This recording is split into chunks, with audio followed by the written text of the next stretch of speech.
para que a gente possa começar. Então, vamos orar. Senhor, eu te agradeço, ó Pai, por mais esta oportunidade de poder dividir com os meus irmãos aquilo que o Senhor falou ao meu coração.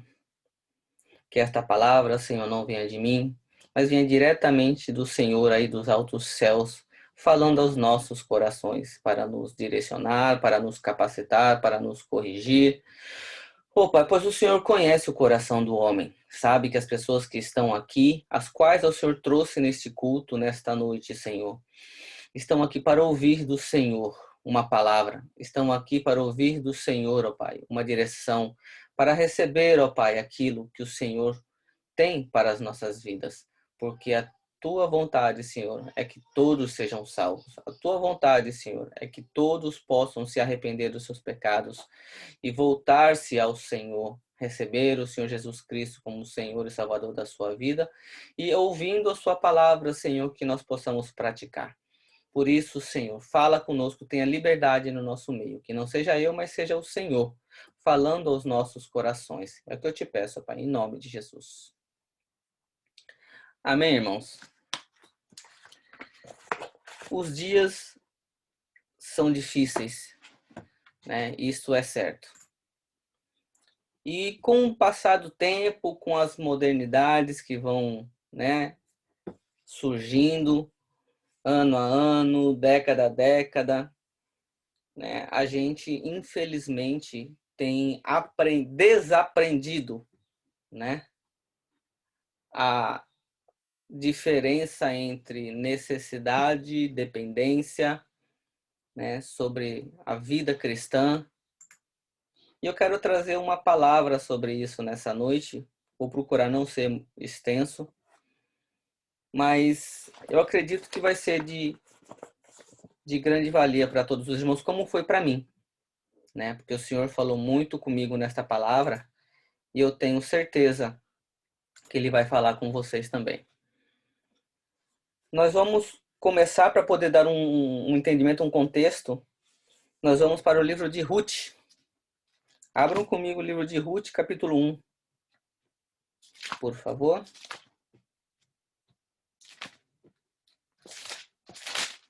Livro de Ruth, logo depois de Juízes, Ruth, capítulo 1.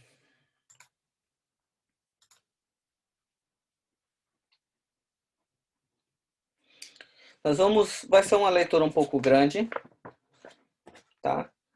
Mas assim que terminar essa primeira leitura, não fechem, porque no fim nós vamos voltar para Ruth de novo.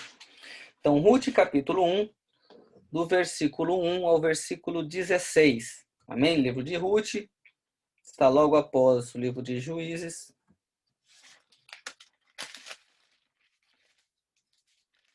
Eu vou começar a leitura. Capítulo 1, versículo 1 ao 16. Que diz assim: E sucedeu que nos dias em que os juízes julgavam, houve uma fome na terra. Por isso, um homem de Belém, de Judá, saiu a peregrinar nos campos de Moabe. Ele, a sua mulher e seus 2 filhos. Então, eles saíram da Terra Santa e foram para a terra dos Moabitas. E era o nome deste homem Elimeleque, e o da sua mulher Noemi, e o dos seus 2 filhos Malom e Quilion, efrateus de Belém de Judá. E chegaram aos campos de Moabe e ficaram ali. E morreu Elimeleque, marido de Noemi, e ficou ela com os seus 2 filhos, os quais tomaram para si mulheres moabitas, e era o nome de uma órfã e o da outra Ruth, e ficaram ali quase 10 anos. E morreram também ambos, Malom e Quilion, ficando assim a mulher desamparada dos seus 2 filhos e de seu marido. Então se levantou ela com as suas noras e voltou dos campos de Moabe, porquanto na terra de Moabe ouviu que o Senhor tinha visitado o seu povo, dando-lhe pão. Por isso saiu do lugar onde estivera e as suas noras com ela, e, indo elas caminhando para voltarem para a terra de Judá. Disse Noemi às suas noras: Ide, voltai cada uma à casa de sua mãe, e o Senhor use convosco de benevolência, como vós usaste com os falecidos e comigo. O Senhor vos dê que acheis descanso, cada uma em casa de seu marido. E beijando-as, elas levantaram a sua voz e choraram. E disseram-lhes, certamente, voltaremos contigo ao teu povo. Porém, Noemi disse, voltai, minhas filhas, porque ireis comigo? Por que ireis comigo? Tenho eu ainda no meu ventre mais filhos, para que vos sejam por marido? Voltai, filhas minhas, ide-vos embora, já que muito velha sou para ter marido. Ainda quando eu dissesse, tenho esperança, ou ainda que esta noite tivesse marido e ainda tivesse filhos. Esperá-lo-eis até que viessem a ser grandes? Deter-vo-eis por eles sem tomardes marido? Não, filhas minhas, que mais amargo me é a mim do que a vós mesmas, porquanto a mão do Senhor se descarregou contra mim. Então levantaram a sua voz e tornaram a chorar. E Orfa beijou a sua sogra, porém Rute se apegou a ela. Por isso disse Noemi: Eis que voltou tua cunhada ao seu povo e aos seus deuses. Eis que voltou a tua cunhada ao seu povo e aos seus deuses. Volta tu também, após tua cunhada. Disse, porém, Rute: não me inste para que te abandones e deixe de seguir-te, porque aonde quer que tu fores, irei eu, e onde quer que pousares, ali pousarei eu. O teu povo é o meu povo, o teu Deus é o meu Deus. Amém? Glória a Deus por isso. Irmãos, hoje as coisas são muito diferentes, né? Hoje a mulher, ela não é dependente do homem. Hoje a mulher, ela não precisa do homem, porque ela pode estudar, ela pode ter uma profissão, ela pode ter um trabalho, ela pode se autossustentar em caso de uma necessidade, né? Mas naquela época tudo era muito diferente, né? Então a mulher, ela precisava do seu marido, ela precisava ter filhos homens, ela era agraciada por ter filhos homens, porque assim que o marido morresse, os filhos é que tomavam conta das mulheres, né? De sustentá-las, de protegê-las. E por isso que naquela época as mulheres gostavam e queriam e oravam muito a Deus para terem filhos homens, né? Para que elas não ficassem desamparadas futuramente. Por isso que na Bíblia você vai encontrar a lei do resgate, por isso que na Bíblia você vai encontrar a lei do levirato, né? Leis que protegiam, né, de certa forma, as mulheres que tinham os seus maridos ou os seus filhos falecidos. Então era uma situação totalmente diferente, né? Essas mulheres, elas tinham uma necessidade de ter homens por perto, elas tinham uma dependência de ter homens por perto, que naquela época, então, uma mulher desprotegida, ela podia acabar tendo que se voltar à prostituição, a se perder, a fazer coisas que não agradam a Deus e também a se rebaixar diante da sociedade com o simples fato de poder comer, né? De ter que se humilhar apenas para comer, porque elas não tinham suporte de homem algum. Levando em consideração que essa família, ela era uma família de Israel, porém uma grande seca ocorreu em Israel. Então este homem Elimeleque levou a sua família para as terras de Moabe. Ele saiu, né, das terras do Senhor, ele saiu da terra prometida e ele foi buscar sustento nas terras de Moabe. Ele teve 2 filhos, como conta a história, e ele morreu, porém a sua esposa no caso, tinha 2 filhos que cuidavam dela. No caso, eles também se casaram, porém, teve o infortúnio desses 2 homens também morrerem.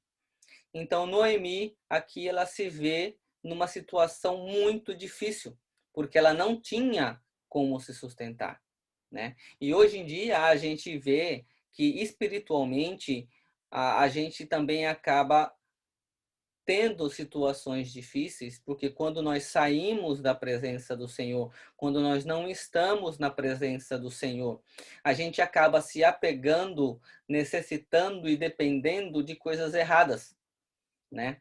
Aqui no caso seria a dependência, o que nós necessitamos e o que nós dependemos, né? Porém, a gente vê aqui que Noemi, então, ela ouve dizer na terra de Moabe que o Senhor abençoou a terra de Israel e que lá havia pão, né? Então, toda a palavra do evangelho, ela traz esperança àqueles que estão perdidos. Toda a palavra do evangelho anuncia, olha, onde você está, na terra dos inimigos, aí por mais que você queira, aí você não vai mais conseguir sustento, porque Deus tem um povo, Deus tem uma nação, e lá ele tem pão. Então Noemi decide voltar para sua terra. O que acontece aqui é que Noemi, ela toma uma posição de coragem, porque ela sabia que na terra de Moabe, numa terra estranha, ela não teria condições de se sustentar. Porém, na terra de Israel, existia algo chamado a lei a lei do resgatador. E ela sabia que ela tinha parentes, que ela tinha pessoas que podiam auxiliá-la lá. E nós, irmãos, nós temos que entender que muitas das vezes, nas nossas necessidades, nós acabamos dependendo de pessoas erradas. Porque o que é de quem nós dependemos e de quem nós precisamos? Nós temos que aprender a dar valor às coisas certas. Nós temos que aprender, aqui Noemi, ela estava voltando para sua terra porque ela sabia que lá tinha um Deus, que ele é um Deus justo, e que lá, de uma forma ou de outra, que por mais que ela não tivesse mais filho, que por mais que ela não tivesse mais marido, ela tinha um Deus que iria tomar conta dela. Só que agora não mais com a visão da terra de Moabe, porque na terra de Moabe ela precisava e ela dependia do seu marido e dos seus filhos. Porém, ela sabe que lá em Israel ela pode precisar do seu resgatador, mas lá ela dependia do Senhor. Então, precisar e depender é muito diferente. Nós precisamos de pessoas, precisamos de coisas, mas nós temos que entender que depender, nós dependemos apenas do Senhor. E assim, se eu fosse dar um tema para essa pregação, nós vamos falar sobre 2 assuntos, sobre necessidade e dependência e sobre vida com Deus. Então, se eu pudesse dar um tema, seria necessidade, dependência e vida. E não muito longe dessa história, a gente também tem a história da viúva de Naim, que da mesma forma perdeu seu marido, tinha perdido o seu filho, o único que poderia sustentá-la. Porém, ela se viu perdida naquela época, porque de todo mundo que ela dependia, todos aqueles que ela necessitava, tinham falecido. Aquela mulher, o que ela ia fazer da vida dela? Até que, em certo ponto, Jesus para aquela comitiva onde ela estava indo enterrar o seu filho. Jesus então toca no esquife e o menino sobrevive e ela entrega o filho para aquela mulher. Então, naquele momento, ela, por mais que ela precisasse do filho, ela entendeu que ela dependia era de Jesus. Ela entendia que por mais que ela precisasse do marido, por mais que ela precisasse do filho, naquele momento ela dependia de Cristo. A gente tem outro exemplo na Bíblia, por que não dizer a mulher de Jó? Jó, um homem super rico, Jó, um homem cheio de bens, uma grande família, não é isso? Um homem que gozava de grande prosperidade. Porém, no momento em que o Senhor permitiu que o diabo fosse e tocasse em todos os seus bens, tirasse tudo o que Jó tinha de material, o que que acontece? O que que a esposa de Jó faz? Amaldiçoa esse Deus e morre. Porque ela era uma mulher apegada aos bens. Ela não só necessitava, como ela dependia de tudo aquilo para viver. Porém, nós temos na mesma pessoa, nós temos na mesma família, duas pessoas que pensam de forma totalmente diferente. Nós temos aqui um homem que ele não, por mais que ele precisasse dos seus bens para sobreviver, por mais que ele precisasse das coisas, ele sabia que a dependência dele vinha do Senhor, não vinha do que ele tinha. Tanto que ele fala, mulher, falas como uma louca. Recebeste os bens de Deus com prazer e o mal não queres receber? Deus me deu, Deus tirou, glorificado seja o nome do Senhor. Então aqui aquela mulher, ela não só necessitava, como ela dependia dos seus bens. E por isso aquela mulher age como uma louca. Por isso aquela mulher, ela perde a noção e perde o equilíbrio, porque toda a sua necessidade e a sua dependência estavam em coisas e em pessoas. Quantas e quantas pessoas hoje em dia, por causa desse problema que nós temos aí com a pandemia, estão perdendo empregos, estão perdendo as suas rendas, estão perdendo parentes próximos, parentes distantes. Isso é dolorido, isso é difícil, eu sei que é.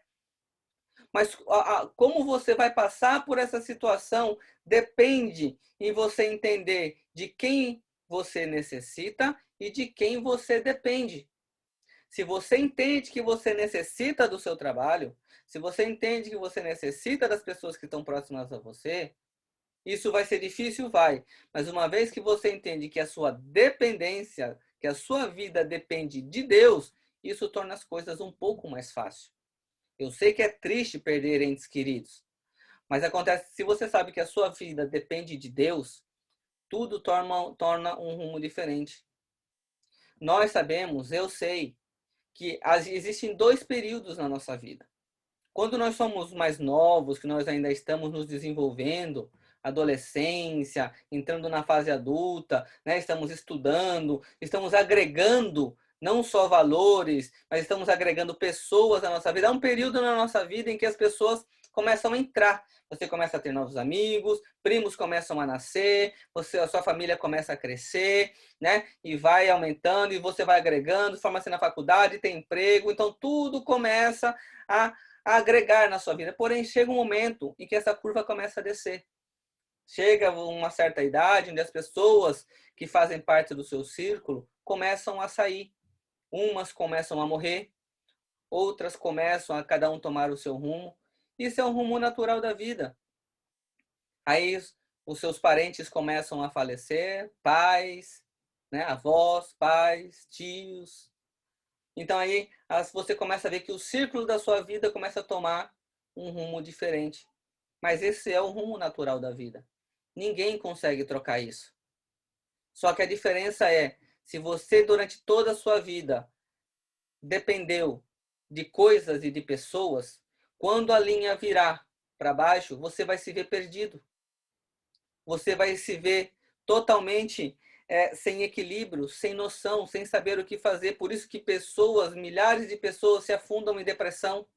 Por isso que milhares de pessoas precisam de médico. Outras chegam até morrer. Porque perderam alguém, porque perderam o trabalho, porque perderam os bens. Porque não conseguem ver outra saída, porque elas necessitavam e elas dependiam de coisas e de pessoas. Mas o que nós temos que depender é que acima de tudo que você precisa está um Deus que você depende. Se você entender essa simples frase, tudo pode mudar na sua vida. Você depende, você precisa sim do seu trabalho, você precisa sim de ter amigos, você precisa de ter pessoas à sua volta, você precisa sim de dinheiro, você precisa sim estudar, você precisa sim crescer, mas entendendo que você não pode depender disso, porque aonde nós colocamos a nossa dependência é o que vai acontecer, o que vai dar de resposta sobre o nosso futuro. Porque aqueles, assim como a mulher de Jó, que botou toda a sua dependência, a sua necessidade em bens materiais, em pessoas, se colocou como uma louca quando perdeu tudo isso. Mas se você coloca a sua dependência em Deus, aquele que não há variação de mudanças, aquele que era, aquele que é e aquele que sempre será, você nunca vai perder o rumo. você nunca vai perder o seu equilíbrio, você nunca vai perder a sua noção.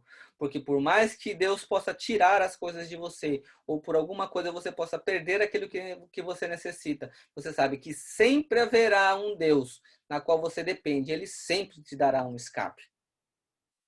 Eu quero citar aqui alguns versículos, os irmãos não precisam abrir se não quiser, para dar alguns exemplos.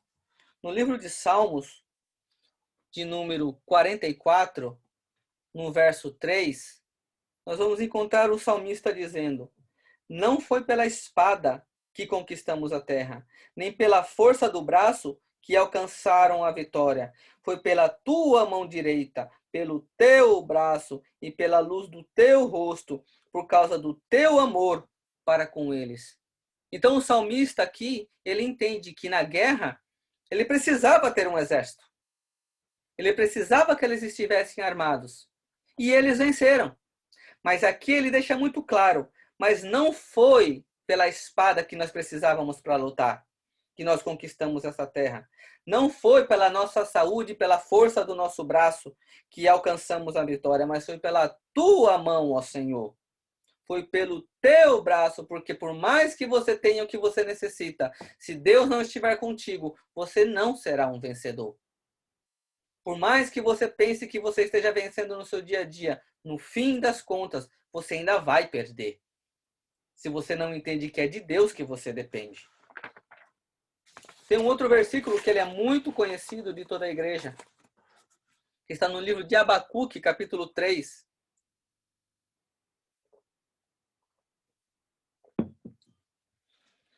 Livro de Abacuque, capítulo 3, versículo 17 e 18, que diz assim: porque, ainda que a figueira não floresça, nem haja fruto na vide, ainda que decepcione o produto da oliveira, e os campos não produzam mantimento, ainda que as ovelhas da manada sejam arrebatadas, e nos currais não haja gado. Todavia, eu me alegrarei no Senhor, exultarei no Deus da minha salvação. Ele não está dizendo que ele não quer figos. Ele não está dizendo que ele não precisa da oliveira, que ele não necessita das ovelhas. Mas ele está falando, mesmo que tudo isso me falte, eu sei em quem eu tenho dependência. Porque o mais importante é depender do Senhor do que das coisas que estão aqui nesta terra.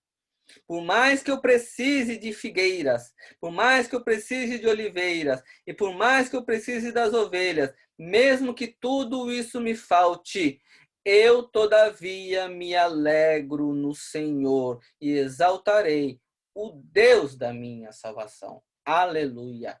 E é isso, irmãos, que nós temos que entender nesses tempos difíceis. Porque muitas coisas estão sendo tiradas de nós. E eu digo, para muitos, é um teste do Senhor. Eu vou dizer para você, para muitos, Deus está usando como um teste. Deus está tirando o trabalho, Deus está tirando o sustento, a renda financeira.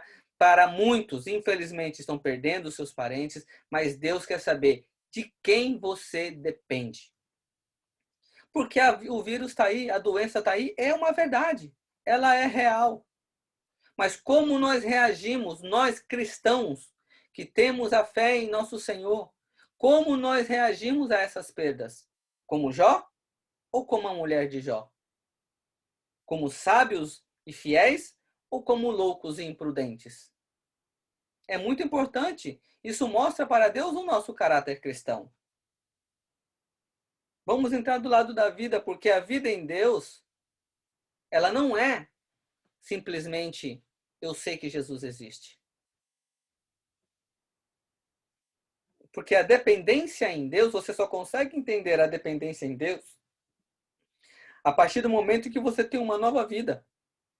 No momento que você entende o que é nascer de novo. Não é simplesmente saber que Jesus existiu. Ah, Jesus me ama. Não.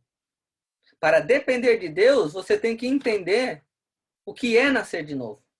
Você tem que entender o que é fazer a vontade do Senhor. Lá em João 3,3, quando o Senhor Jesus está com Nicodemos, um mestre da sinagoga, Jesus diz: na verdade te digo, que aquele que não nascer de novo não pode ver o reino de Deus. Mas ele não está falando de um nascimento carnal. Tanto que Nicodemos o questiona sobre isso. Ele está falando de um nascimento espiritual. É necessário nascer de novo. Nós não podemos continuar como nós vivíamos quando encontramos Jesus. Quando se encontra Jesus, as coisas têm que mudar. As coisas têm que ser transformadas na nossa vida. Na epístola de 1 João 3,9 diz: qualquer que é nascido de Deus não comete pecado, porque a sua semente permanece nele. E não pode pecar, porque é nascido de Deus. Então, lá no Evangelho de João, Jesus fala: olha, é necessário nascer de novo. E lá na primeira epístola de João, João está escrevendo lá, através do Espírito Santo, porque aquele que é nascido de Deus, ele não vive pecando. Aquele que é nascido, aquele que nasceu de novo, ele não peca. Ele não tem a prática do pecado, porque a semente que foi plantada nele, a semente que foi colocada nele, tem que permanecer. E essa semente, ela tem que transformar a nossa vida. A palavra do Evangelho, ela tem que transformar a nossa vida. Nós não somos mais pecadores? Não, não é isso que eu estou dizendo. Porém, um crente, ele não tem prazer na prática do pecado. E todo erro que um crente comete é experiência e aprendizado. Porque aí ele vai fazer exatamente o que diz Provérbios 28:13. Aquele que confessa e deixa, alcança misericórdia. Então, toda vez que um crente erra, ele entende que errou. Ele confessa o seu pecado para Deus e ele abandona esse pecado. E então ele recebe do Senhor a misericórdia, o perdão do seu pecado e vida que segue. Porque ele foi transformado. Ele não pode pecar hoje, amanhã ele peca de novo, depois continua pecando, porque ele gosta de fazer aquilo. Esse não é um nascido de Deus. O que acontece é que, por ser amor, muitos imaginam que já estão no céu. Deus é amor. Glória a Deus. Quem já não ouviu, olha, Deus te ama. Ou quem já não falou para alguém, olha, Deus te ama. Isso é verdade? É lógico que é verdade. Agora, isso salva? Não.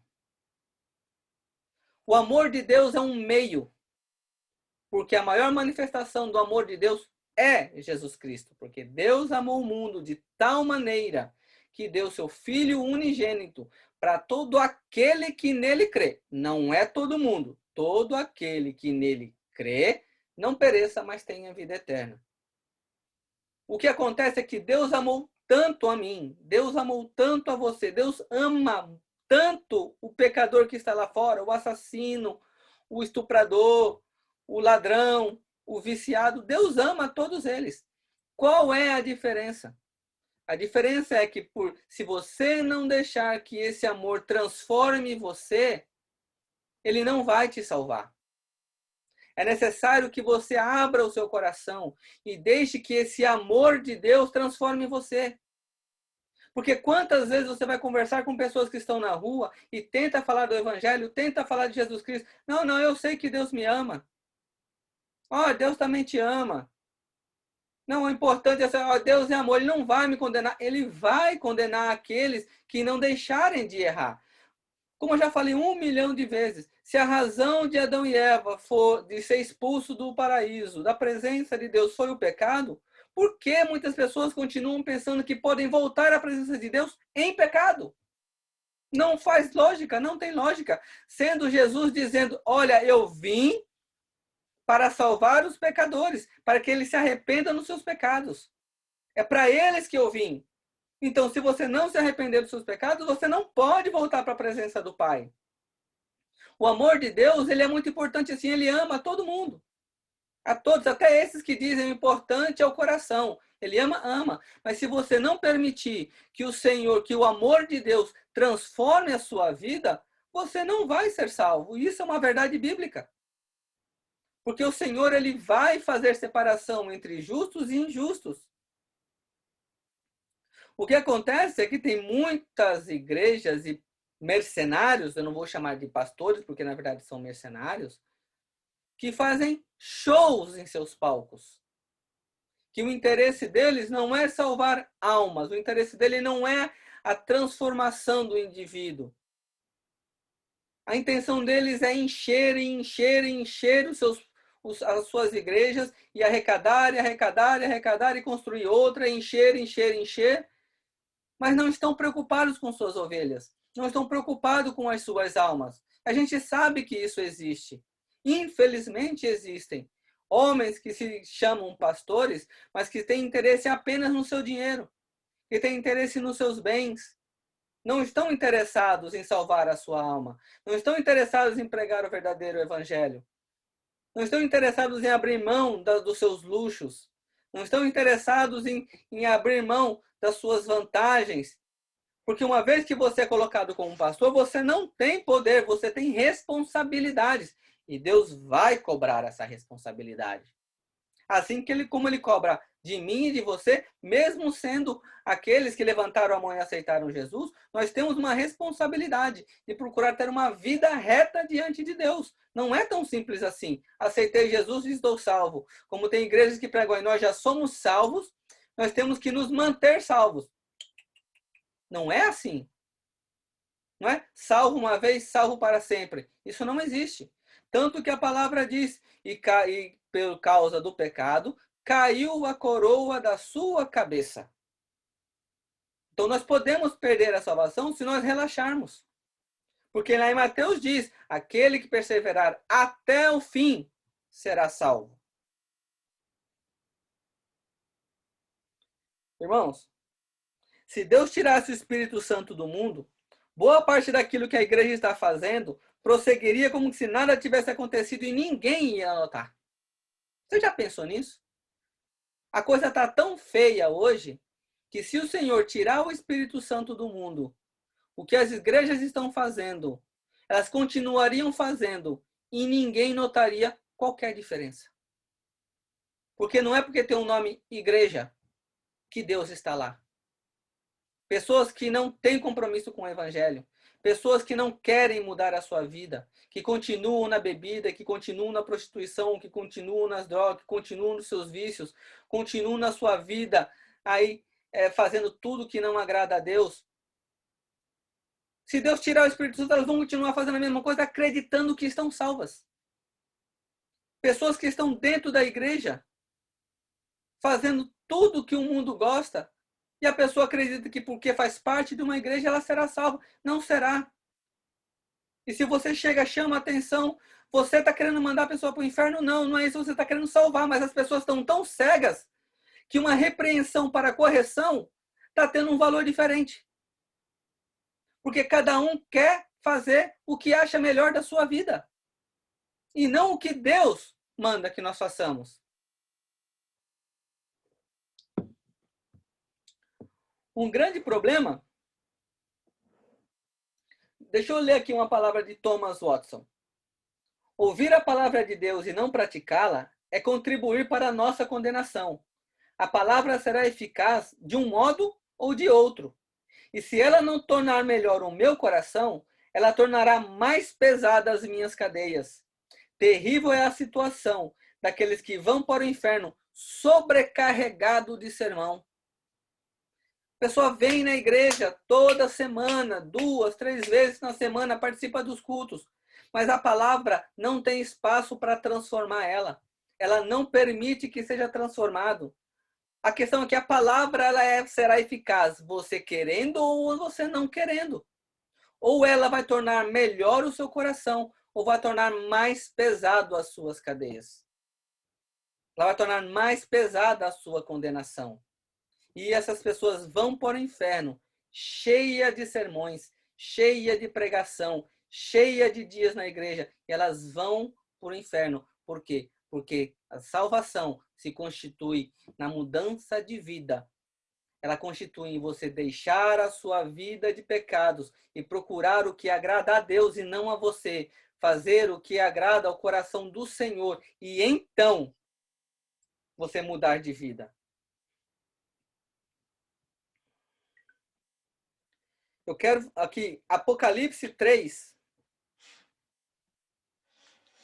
versículo 1 e 2, diz assim: ao anjo da igreja em Sardes escreve: estas são as palavras daquele que tem os 7 Espíritos de Deus e as 7 estrelas. Conheço as tuas obras. Você tem fama de estar vivo, mas está morto. Esteja atento, fortaleça o que resta e que está para morrer, pois não achei suas obras perfeitas aos olhos do meu Deus, não aos seus ou aos meus olhos. Quantas e quantas pessoas estão na igreja tendo fama de bonzinho? Na verdade, nós temos muitos Judas dentro da igreja. Muitos Judas dentro de todas as igrejas. Tem uma atitude amigável, parecem e falam como um discípulo, mas não tem compromisso com Jesus. Nós temos muitos, mas muitos dentro da igreja. Mas o Senhor conhece. E ele diz aqui: conheço as suas obras, irmão. Deus está falando com você. Você que tem fama de estar vivo, mas está morto. Faça uma reflexão da sua vida diante de Deus. O que você é quando está dentro da igreja com os irmãos e na frente do pastor. Do que quando você está na sua escola, no seu trabalho, no meio da sua família, agora que teve festas de fim de ano. O que você fez? Continuou procedendo como um cristão? Com um caráter de Cristo?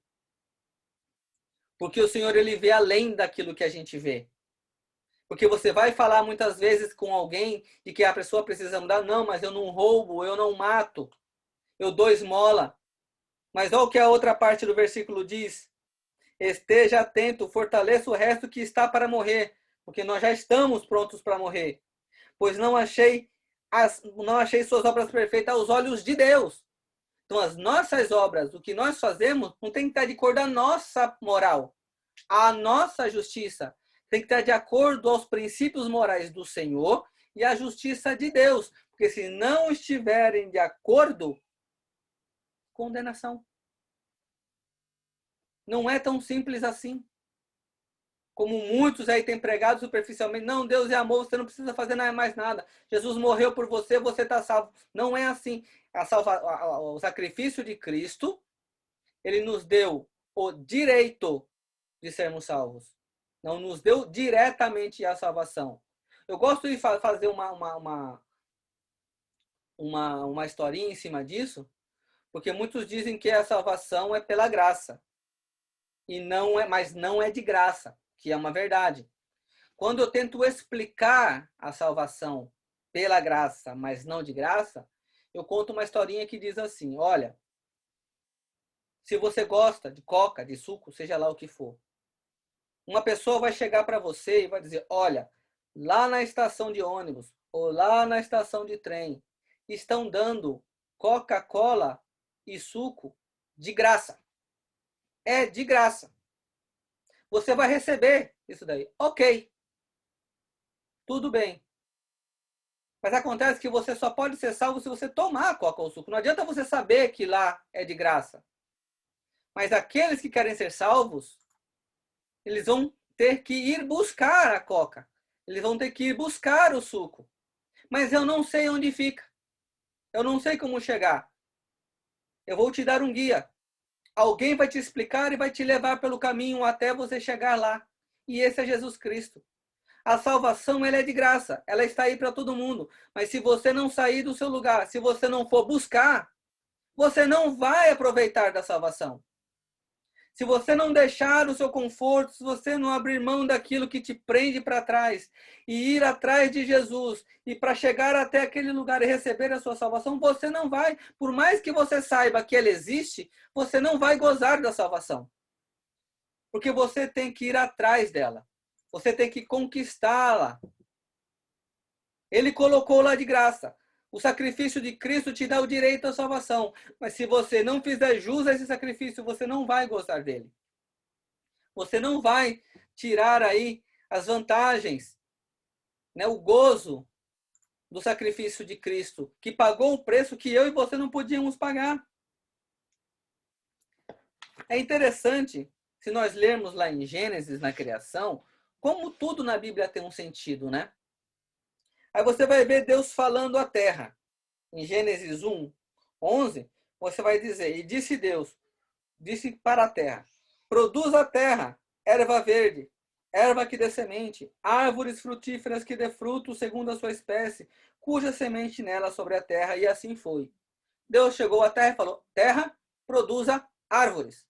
E a terra produziu árvores. Se você for em Gênesis 1, versículo 20 e 21, você vai ver Deus falando com as águas. E Deus disse, águas produzam abundantemente répteis de alma vivente. E você vai ver, e lá vai estar escrito, Deus criou as grandes baleias, e todo réptil e alma vivente que as águas abundantemente produziram conforme a sua espécie. Então Deus falou com a água e falou, produza animais, produza peixes. E o mar produziu. Porém, quando chega em Gênesis 1, 26, Deus disse, façamos. Ele não deu ordem a nada que ele tinha criado. Ele usou ele na sua trindade. Façamos, plural, Pai, Filho, Espírito Santo. Façamos o homem à nossa imagem, conforme a nossa semelhança. Então, a fonte de vida da árvore é a terra. Se você tirar a árvore da terra, o que acontece? Ela morre. Se você, a fonte de vida do peixe é o mar. Se você pega o peixe e tira ele do mar, o que acontece? Ele morre. A fonte de vida do homem é Deus. Se você tira Deus, se você sai da presença de Deus, você morre. Simples assim. Deus deixou isso expresso, muito simples na sua criação. Deus deixou isso muito claro. A vida do homem está atrelada a mim. Uma vez que o homem sai da minha presença, ele encontra a morte. E assim é. E nós sabemos que é uma verdade.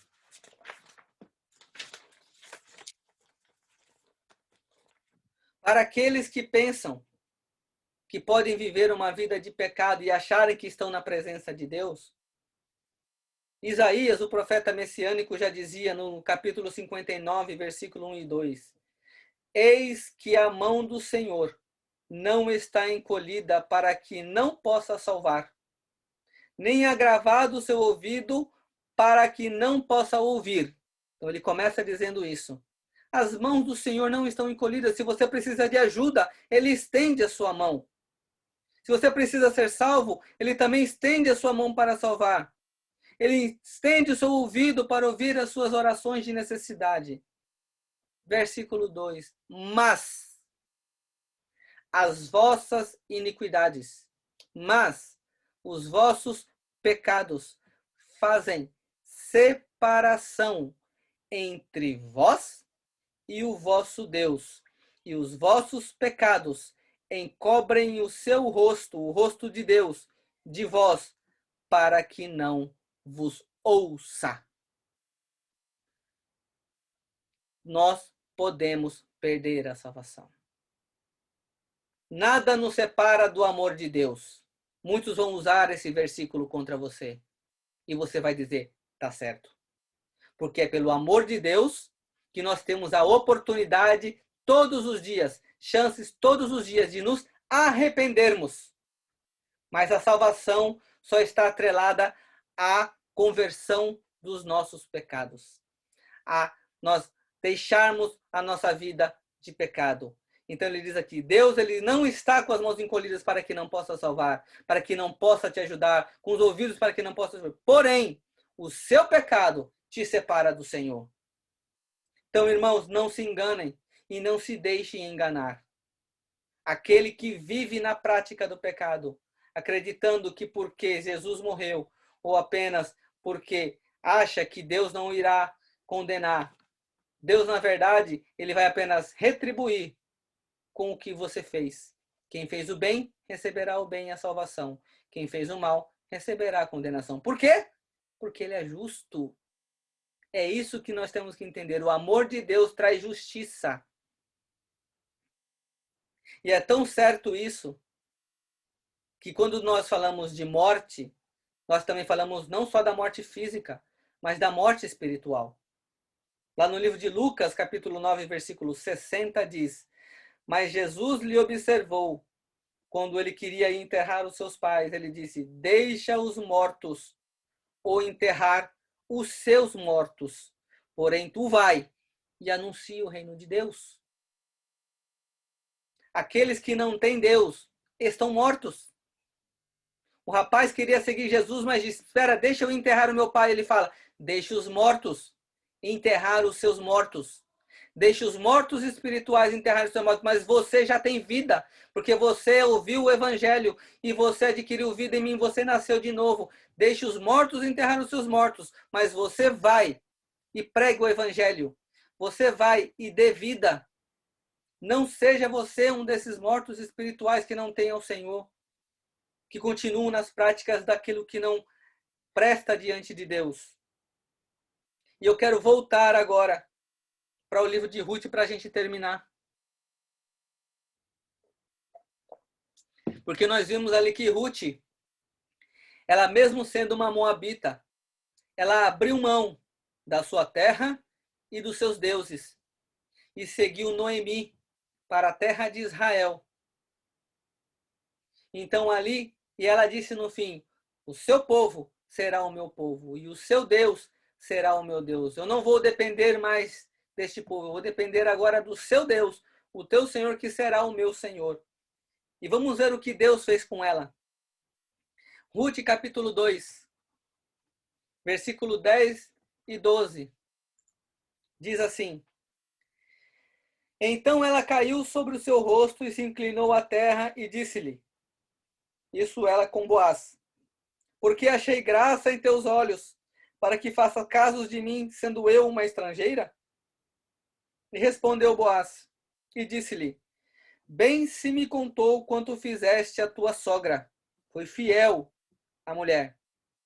Depois da morte de teu marido, e deixaste o teu pai, deixaste a tua mãe e a terra de onde nasceste, e viessem para um povo que antes não conhecesse. O Senhor retribua o teu feito, e te seja concedido pleno galardão da parte do Senhor Deus de Israel, sobre cujas asas te viestes abrigar. Então, irmão, todo aquele que deixa pai, deixa mãe, deixa o conforto da sua terra e vem para junto do povo de Deus e fica sobre as asas do Senhor, a qual o abriga, que o Senhor o retribua de acordo aos seus feitos. Esses somos nós. E aí continua no Ruth capítulo 4 agora. A gente vai ler os últimos versículos. Ruth capítulo 4, versículo 13 ao 17 diz assim: Assim tomou Boaz a Ruth, e ela lhe foi por mulher, e ele a possuiu, e o Senhor lhe fez conceber e deu à luz um filho. Então as mulheres disseram a Noemi, bendito seja o Senhor, que não deixou hoje de te dar remidor, e seja o seu nome afamado em Israel. Ele te será por restaurador da alma, e nutrirá a tua velhice, pois tua nora, que te ama, o deu à luz, e ela te é melhor do que 7 filhos. E Noemi tomou o filho e o pôs no seu colo, e foi a sua ama. E as vizinhas lhe deram um nome, dizendo, a Noemi nasceu um filho, e deram-lhe o nome de Obed. Este é o pai de Jessé, pai de Davi. Olha o que aconteceu com Ruth. Foi da linha do rei Davi. Eu quero que vocês entendam o fundo espiritual disso aqui agora. Todos nós. Quem era Davi? Davi é conhecido na Bíblia como um homem segundo o coração de Deus. Não é assim que nós conhecemos Davi? Não é assim que como Deus fala dele? Então, todos nós que tomarmos a posição de Ruth, todos nós que deixarmos pai, deixarmos mãe por amor do Senhor, todos nós que começamos a produzir na casa de Deus, todos nós que nos dedicamos à casa e à causa do Evangelho, a pregar o Evangelho, a ter vida primeiro em nós mesmos, para depois darmos vidas aos outros, a nossa geração será próspera e os nossos frutos serão segundo o coração de Deus. É isso que eu quero que você entenda. Uma vez que você toma essa posição, como Ruth acabou sendo descendente, foi da linha que descendeu Davi, homem segundo o coração de Deus, por tudo que ela fez, Deus honrou a ela. Deus irá honrar você e tudo que você produzir, tudo que você gerar, será conforme segundo o coração de Deus. Amém, irmãos? Essa é a palavra que o Senhor tocou para que eu pudesse trazer a vocês. Eu quero agradecer a oportunidade que o pastor me deu e aos irmãos que aqui estão. Que o Senhor abençoe a cada um de vocês. Que vocês tenham uma noite abençoada.